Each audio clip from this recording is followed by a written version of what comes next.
imagine that you're looking for a stable partner, right? So you might think, well, what do you want in a stable partner? And at least in principle, one of the things you don't want is too much mismatch between you and that person on the 5 fundamental dimensions. So for example, if you're really extroverted and you have a really introverted partner, you're going to engage in continual conflict about how much social activity the two of you should subject yourself to.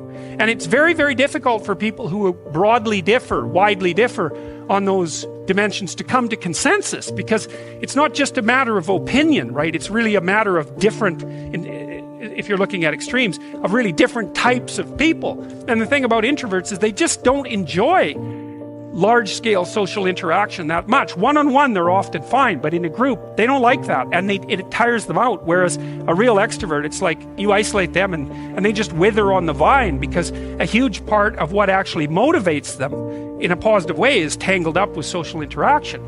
And so if you're an agreeable person and you have a particularly disagreeable partner, you're also going to run into problems, because the agreeable person will say whatever you want, whenever, and the disagreeable person will say, well, I'd like to know what the hell you want for a change, and be much more harsh and much more demanding in the situation. And the agreeable person is going to find the disagreeable person harsh and unpleasant, and the disagreeable person is going to find the agreeable person wishy-washy and unable to stand up for themselves. And again, that's actually one of the primary sources of tension between men and women, because women tend to be higher in agreeableness than men. It's about half. Kijk, wat snel mee je te vinden in mij van los wordt. Spreek me in het toornummer.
the standard deviation, which is quite a large difference by psychological standards. So there's the problem with agreeableness. With conscientiousness, well, if you're conscientious, you're industrious and orderly. And orderly people seem to be sensitive to disgust, which is something we'll talk about in detail later. But our latest idea is that, it's not my idea, it's actually the idea of my graduate student, Christine Brophy, is that industrious people find it unpleasant and unsettling to not be doing something. So it isn't so much that industriousness makes them happy or fills them with positive emotion. That would be more extroversion, right? Because extroversion is the positive emotion dimension. It's that industrious people can't stand sitting around doing nothing. And you know, this is speculation, but you know, human beings are obviously always engaged in the exchange of labor, especially the reciprocal exchange of labor. And you can imagine that in a community where everyone knows everyone, the people who work hard are going to be pretty irritated on a fairly chronic basis with the people who are completely unproductive. And my suspicions are that plenty of people who were completely unproductive in the history of the evolution of our species were wiped out by people who were unhappy with their lack of productivity. And so I think, generally speaking, human beings have this sense of ethical obligation with regards to one another to share labor. And people who are conscientious really, really feel that. So they feel bad if they're not busily working on something that's productive all the time. And so the advantage to being with someone conscientious is, well, they're going to work like mad, but the disadvantage is they're going to work like mad.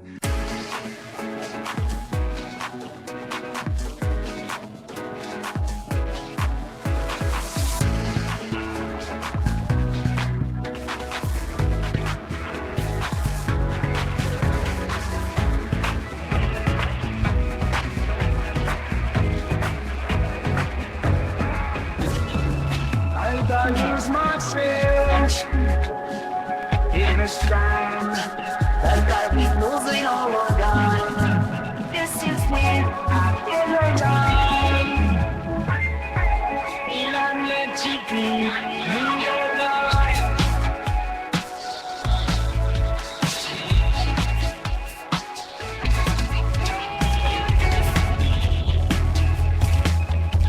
The victims are you won't dance with me, smile.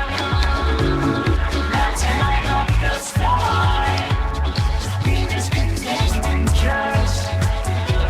Begins tonight. Let's land on your sky. The leaves can be lost. It can't deny me to get light.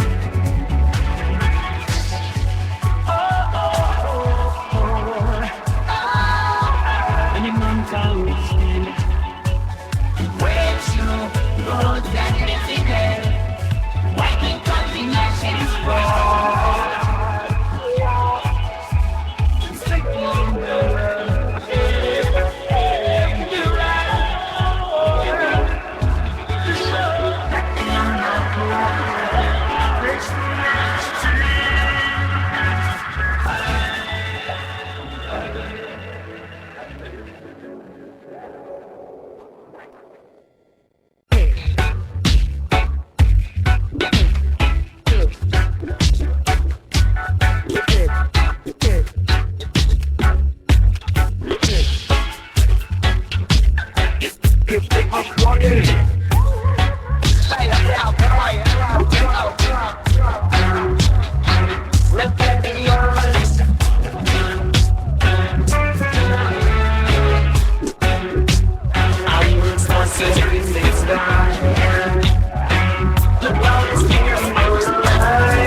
my soul when you feel it.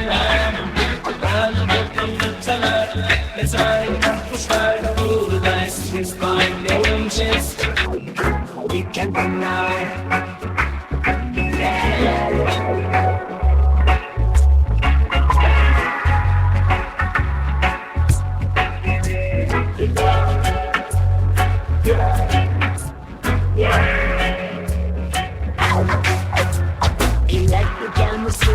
Make me feel alive. Dance with me tonight. Let's light up the fresh sky. And you just put the trade. He take you tonight. Let's get lost in reason and let it ride. I need some space. Then my stay right. And we'll never love such a place for now. I don't want. We keep going back. We know some words can last. The road's yes, I am signing me. You'll spend my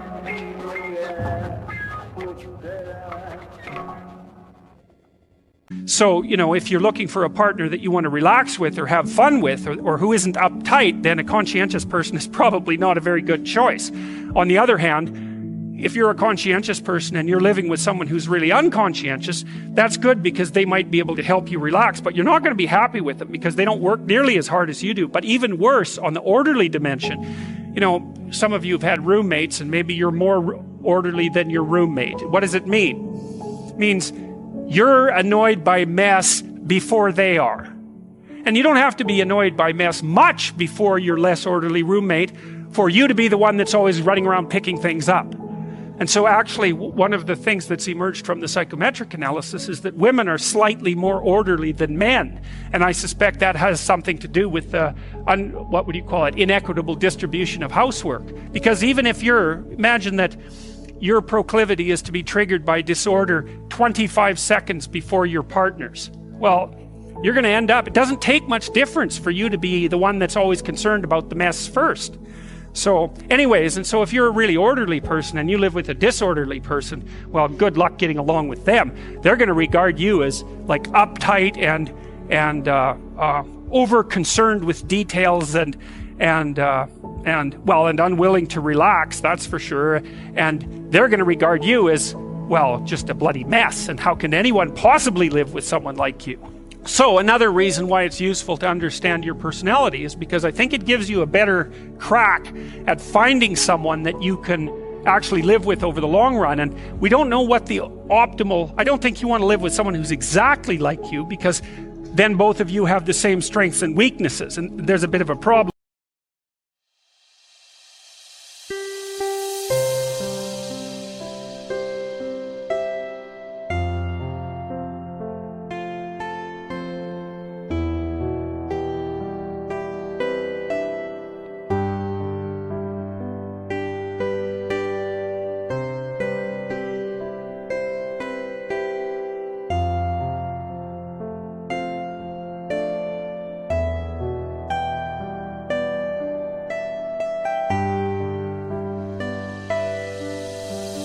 Đời luôn luôn thế, hãy sống và yêu thật lòng. Có ai biết trước ngày mai như thế nào? Hãy cứ trân trọng xung quanh ta. Cười lên, ngày mai đã đến. Ta cảm ơn cuộc đời đã cho ta thấy bình minh. Hạnh phúc là đây.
there, right? Because maybe an agreeable person can use a bit of disagreeable person around them to balance each other out, and vice versa, right?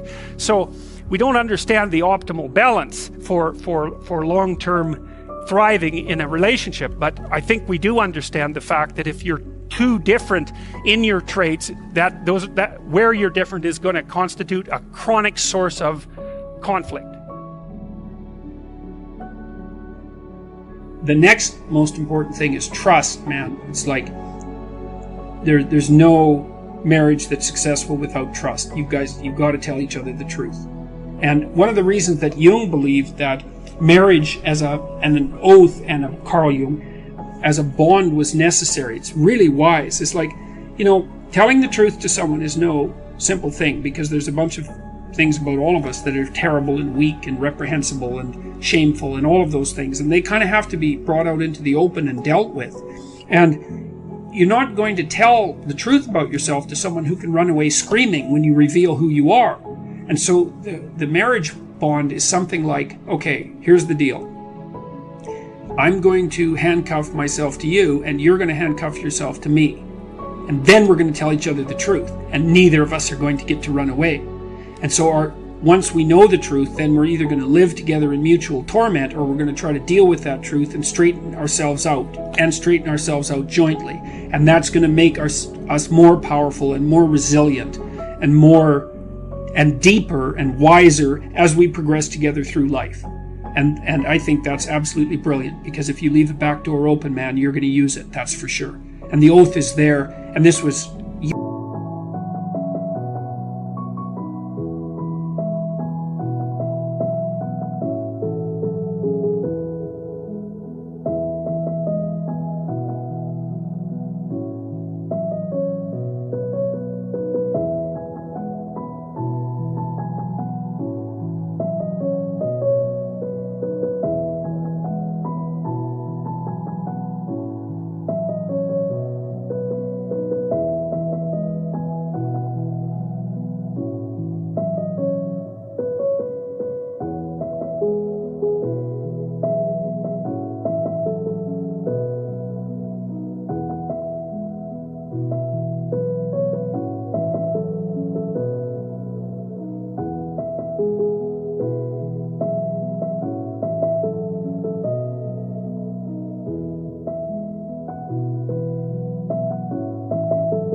Jung's commentary on the spiritualization of the human pair bond by Christian marriage, for example, which emphasized the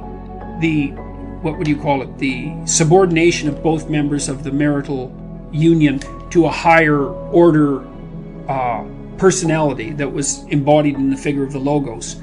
So the idea is that in the Christian marriage, for example, the man isn't the boss and the woman isn't the boss. The boss is the mutual personality composed by the seeking of truth in both of them, and that's conceptualized as their joint subjugation to the Logos. And that is absolutely dead on, man. It's like the ruler of your marital life should be your vow to tell each other the truth.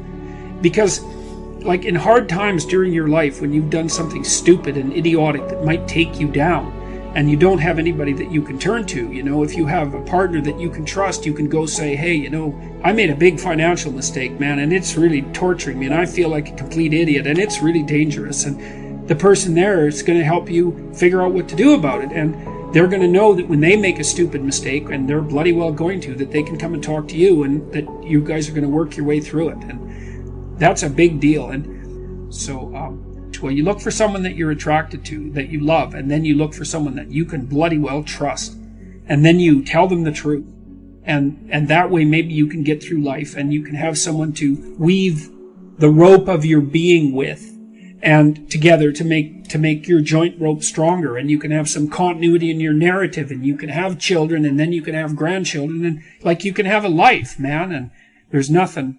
You're so fortunate if you can manage that.